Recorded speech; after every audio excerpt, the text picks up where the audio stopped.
Today I'll tell you about my times meeting Gary Coleman.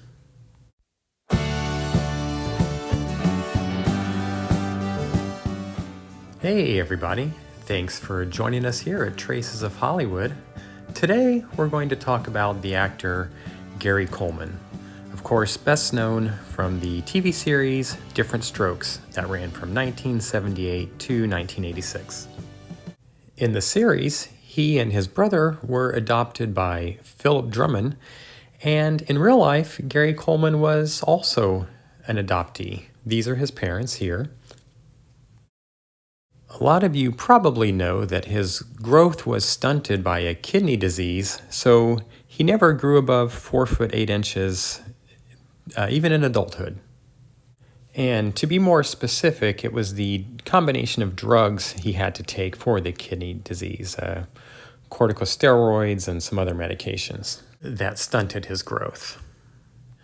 I actually just found out that there's a documentary coming out on Peacock on August 29th about Gary, and I guess it focuses on some of the troubling aspects of his life, which seemed apparent to a degree, which I'll explain here in a moment.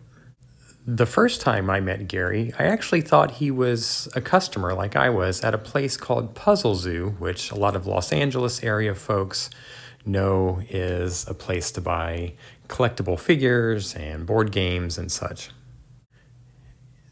And to give you an idea of its location, this is the famous Santa Monica Pier. And over here is where it's located on the 3rd Street Promenade, which famously Pee-wee's Big Adventure, the magic shop, was filmed here. So we were both looking at some toys next to each other and just had some small talk. And I don't really remember the details of it, but I know somebody recognized him and he kind of got quiet almost immediately. So the next time I met Gary was here at the Century City Mall. And to give a location on that, this is Beverly Hills. Here's the famous police station from Beverly Hills Cop. Over here is world famous Rodeo Drive. That's the Regent Beverly Wilshire to the right there in the center where Pretty Woman was filmed. And if you go just a little bit west over this direction towards the ocean, you'll see the Century City Mall.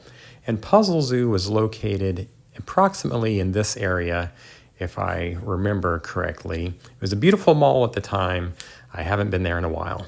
I popped into this location of Puzzle Zoo and I actually saw Gary in uniform, so I realized he was probably working at the other store when I encountered him. And he came up and asked if he could help me find anything, and I believe this photo might actually be of him when he worked at Puzzle Zoo because he has the earpiece and the flooring kind of matches up to the mall.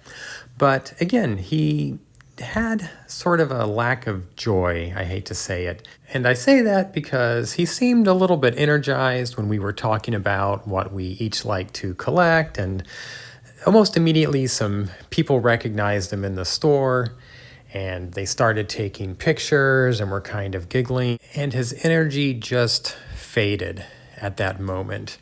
He closed off and sort of just went into himself, and his expression changed, and there was just a sadness to it. I know in his personal life, Gary collected toy trains, and it was probably a place he enjoyed working, but something that a lot of people don't think about is when you're famous, the money does a lot of times eventually go away, but the fame remains. And if you have to work a regular job, you're going to be out there with the general population, and they're going to see you and react to you in different ways, and it may not be what you necessarily want anymore.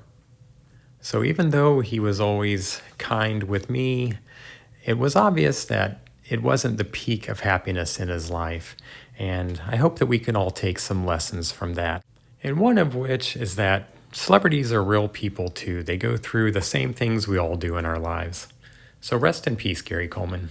And thank you for the laughter you brought into our lives.